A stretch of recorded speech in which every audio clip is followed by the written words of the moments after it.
G'day and welcome to another week of FriBaT, Friday Beers and Tools with Andy. Sorry I missed out last week, been pretty busy, had a lot on doing yard work and all sorts of stuff. Anyway, let's get back to a beer.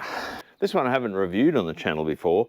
This is a James Boags product, which I believe is only available in Tasmania, which sucks a little bit for you mainlanders because it is a really nice beer. So let's see what the James Boags XXX is like. Happy Friday. The first thing on the palate is that there is a little bit more bitterness than what I'm used to with the St. George, Boags St. George beer, which I have reviewed before. And those of you will probably know that's one of my go-to everyday type drinking beers. This is really nice. It is different. It is quite different. It does have a lot of crispiness and as I said, a little bit more bitterness than what I'm used to. Let's have a look and see what Boags have to say about their beer. Okay, beautifully coloured and full of flavour. James Boags XXX Ale is 4.8% ABV, as well as crisp, balanced and aromatic. 4.8%, so that's classed as a full strength beer. And this is a 1.4 standard drinks in your stubby. Hello Maverick. Has a light golden glow, fresh fruity character. Yeah, look, not a lot of fruitiness for me. There is some malty overtones there, but for me it's clean, it's crisp, and it's got a really nice, not overbearing bitterness to it. For me, is it as nice as Boags St. George? No, not quite. St. George is probably more of a session beer. This is really nice and would go with a nice steak. It's just a really nice, refreshing change to a lot of other types of beers. If you can buy it on the mainland, I was going to say in Australia, if you can buy it in the mainland, try some. It is really nice. Obviously, next time you come to Tassie, if you're coming to Tassie, apart from looking me up and saying g'day, go and get yourself some Boags XXX from the Boags Brewery. It is available in Cellar Masters and things like that in Tasmania as well, but not BWS. All right, let's get on to ratings. Interestingly enough, this is one of Boags' original beers, long before their Boags Premium and things like that. This goes back to their origins back in the 18 something or others. All right, on my Spanish scale, that is a solid, look, for me, it's a solid 5 out of 5 beers, hashtag not sponsored. Would love to be sponsored by a brewery. Like I said, it is different to my usual go-to beer of St. George, but it is as good in a different way, if you know what I mean. Do yourself a favour, try Boags XXX. All right, let's have a look at this week's tool.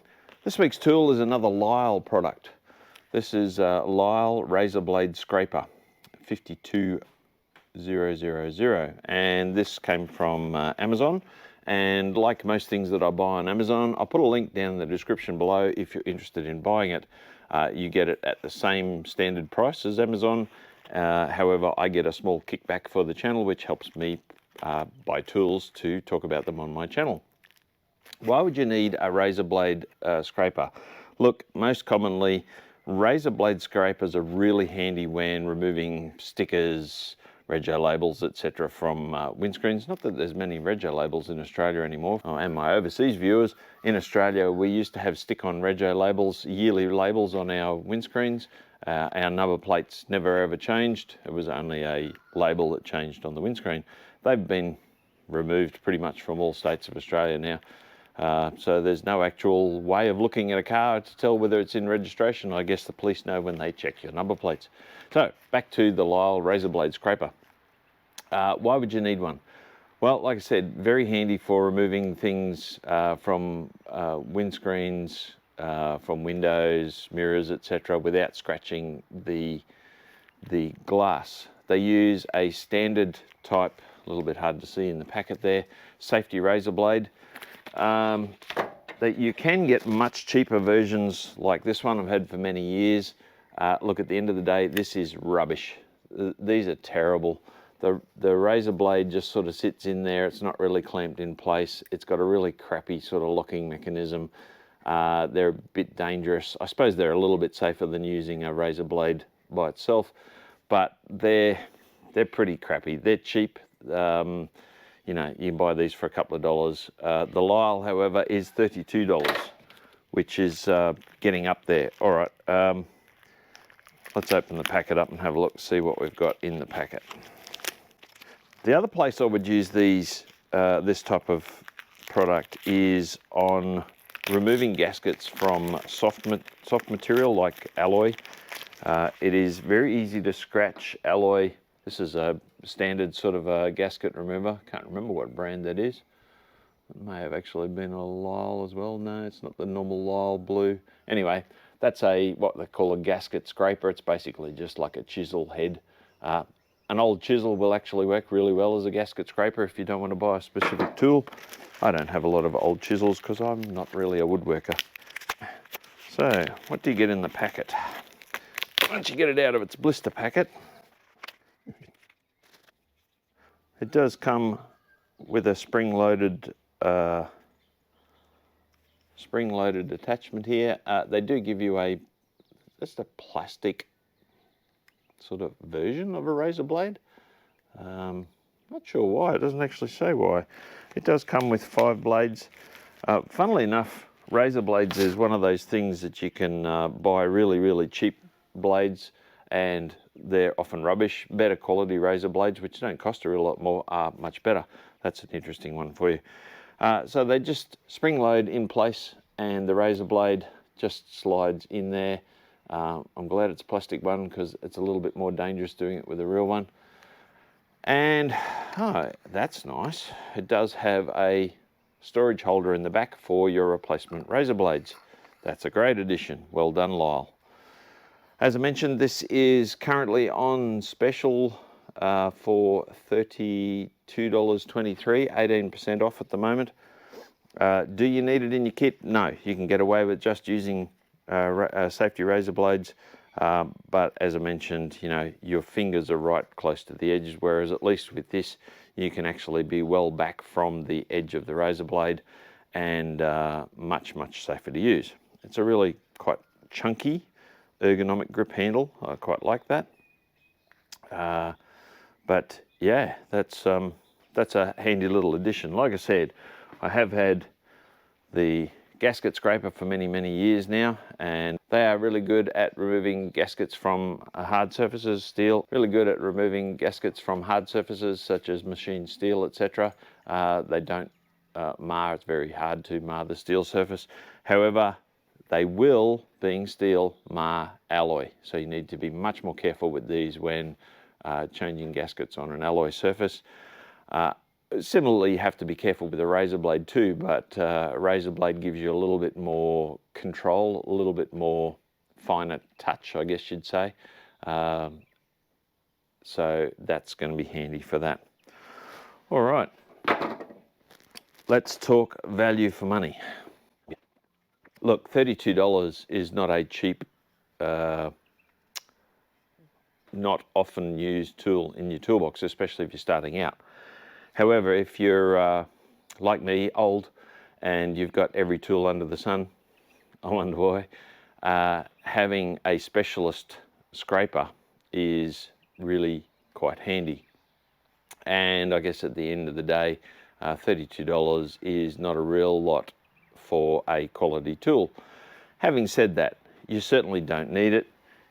If you're starting out, you can use one of these little couple of dollar safety razor blade holders, and well, that's worked for me for the last 35, 40 odd years. But having this is just the next level. So value for money on my beer scale, look, it's got to be only a 2. It's not great value for money at $32. Do you need it? Most certainly not. Is it a handy tool when you do have one? Yes, it is.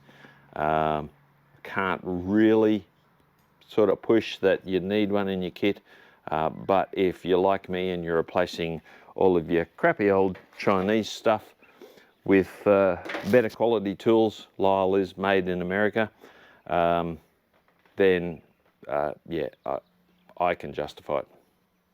For functionality, it's a, I have no reason to give it not a 4 out of 5. I really like the fact that you can store your spare razor blades in the back of the handle. That's something I didn't look at though. You sort, oh yeah, you can. You sort of can push a 5-blade pack in the box in there. Getting it back out might be interesting. So you can store your extra blades in there. The one-handed unlocking, still a two-handed loading procedure. You've got to push on the spring steel and load your blade like that. That's pretty good. Look, for me it's a 5 out of 5 beers for functionality. It's a really nice bit of kit. For $32 it'd want to be, but yeah. Recommended, but not needed. All right, well that's it for this week. I'm going to finish up with a little bit of a video of what's been happening around the property, and what I've been working on and what I'm waiting on parts for. Hopefully see you next week with some more content. Anyway, thanks for watching. Stand by for some video. Hello Maverick. Say hello to the viewers. Or don't.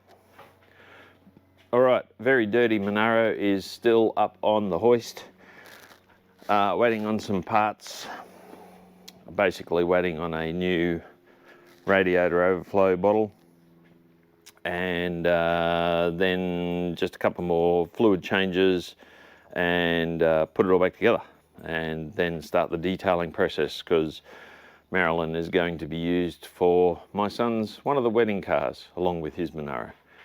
A little bit more organisation in the shop. I can't remember whether I've showed you this, but we've taken the racking from the back wall and put it to this side. Now the reasoning behind that was I realised that if I've got a car on the hoist, as the Monaro is at the moment, I can't actually fit a car in front, which is a bit of a pain, because I've put the hoist a bit too far into the shed, and it's not a simple process of moving it, because the hoist is actually on a reinforced thickened concrete pad underneath the part, so I can't really move it that way at all, which in hindsight I should have put it just sort of so that if you've got a car on, it's just inside the door and you can still have a car on the hoist. So that necessitated moving all of this racking over here, which, because very soon, once Marilyn's out the road, well, very soon, it'll probably be a early next year project, Natasha's going to go here and she's going to get her engine pulled, and we're going to do an engine freshen up on Natasha. So that gives me enough space to be able to still use the hoist as well as have a car in front there. So that necessitated changing the workshop area a little bit. So now we've got the racking here, which is better for the racking because I can get to both sides of the racking. We've got my big heavy workbench here. Might need to still do a bit of juggling of work area, but it seems to be working okay. Obviously a lot of this stuff, you know, this is house stuff, that's still got to go away. That's still going to be my clean workshop down the back. I'll build a little stud wall there, and so that it keeps the dirty workshop stuff up this end. I've got my drill press and my hydraulic press up here, bandsaw, movable welding gear. At the moment, Natasha's sitting in Marilyn's spot there, just to be out of the road and out of the weather. And as I mentioned, Marilyn's on the hoist. So the main workshop and the backdrop for FriBaT, of course, is this racking here. And I've done a little bit of modification here. I've got this old metal bench, which I had actually sat in there. And I thought that was smart initially, and then I thought, well, that's pretty dumb because it's a bit narrow and I wasn't using the full width. So I got some more of this ply and put it on here. I've got my parts washer in here. So now I've got a full width bench up the back, got all my gear on there, starting to get that organized. And that makes this much more usable. Got my big workshop bench here which swivels out of the way just to make sure I've got enough room around. And this bench I'm actually going to turn into a mobile bench. I've got some really nice heavy duty, they're roller feet, so you can actually roll the foot down or be on the casters, so I can move this bench around, have a reasonably heavy duty workbench. Got a little vise that I've attached to it there, so that will be handy as well. The other thing I've been working on is replacing the last 45 odd meters of fence line on the side of the property here. One, to prevent Maverick from getting into the neighbour's yard, but also took the opportunity to put in an ag pipe drain down through here, because this part up against this outdoor area was the only bit that was getting really sodden during winter.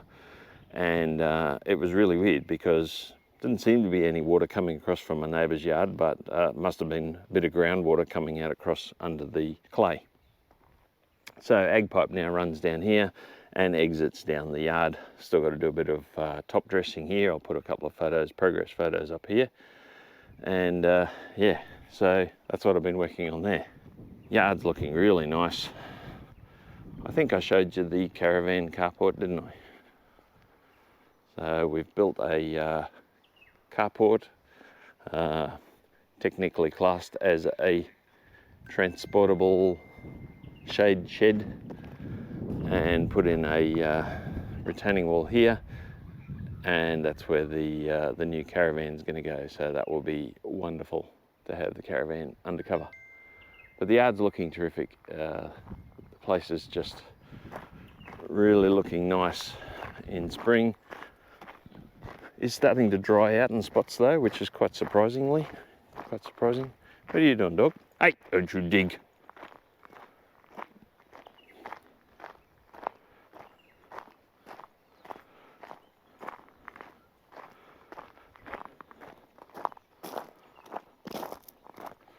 But as you can see, it's all looking really nice.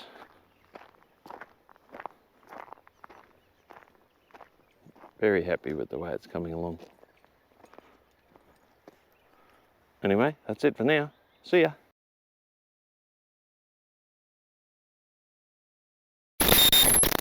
This one I haven't tested, well, let's try that again.